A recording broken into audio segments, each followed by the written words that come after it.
AHN news खबर दुनिया भर से। पाकिस्तान के खिलाफ टीम इंडिया की शानदार कामयाबी। वर्ल्ड कप क्रिकेट टूर्नामेंट में टीम इंडिया ने पाकिस्तान को 7 विकेटों से शिकस्त दे दी। इस मैच में रोहित शर्मा ने शानदार नस्वां सेंचुरी बनाई।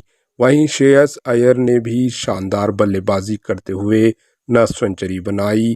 रोहित शर्मा ने 63 गेंदों में 6 चौके और 6 छक्कों की मदद से 86 रन बनाए, जबकि श्रेयस अय्यर ने 62 गेंदों पर 3 चौके और 2 छक्कों की मदद से नाकाबिले शिकस्त 53 रन्स बनाए। अहमदाबाद के नरेंद्र मोदी स्टेडियम में खेले गए मैच में टीम इंडिया ने 192 रन का हदफ 31वें ओवर में हासिल कर लिया।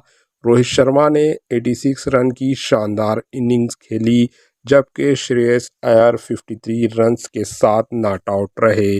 पाकिस्तान की जानिब से शाहीन शाह आफरीदी ने 2 विकेटें हासिल किए।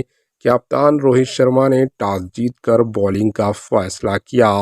पाकिस्तानी टीम 42.5 ओवर्स में 191 रन पर ऑल आउट हो गई। पाकिस्तान की जानिब से बाबर आजम ने 50 और मोहम्मद रिजवान ने 49 रन बनाए। जसप्रीत बुमराह, मोहम्मद सिराज, हार्दिक पांड्या, कुलदीप यादव, रविंद्र जडेजा ने 2-2 विकेटें हासिल किए।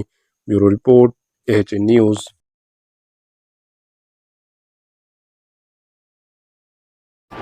AHN न्यूज़ को लाइक करें, शेयर करें और सब्सक्राइब करना ना भूलें।